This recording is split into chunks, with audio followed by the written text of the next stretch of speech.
Hey everyone, in this video, I'll show you how to make a countdown video in Canva.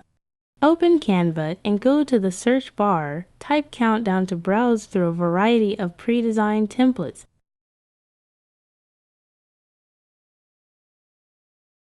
Select a suitable template and click Customize this template to open it.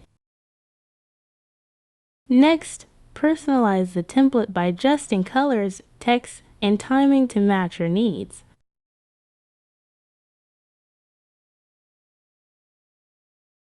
Navigate to the Upload section, then drag and drop your own video files onto the template to replace the placeholder content.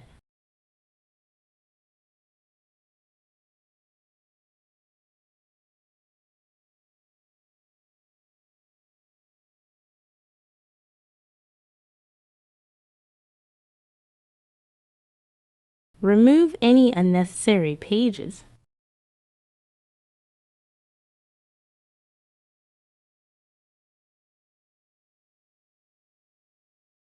Finally, go to the Share, click Download, and choose MP4 as the file type to export your countdown video.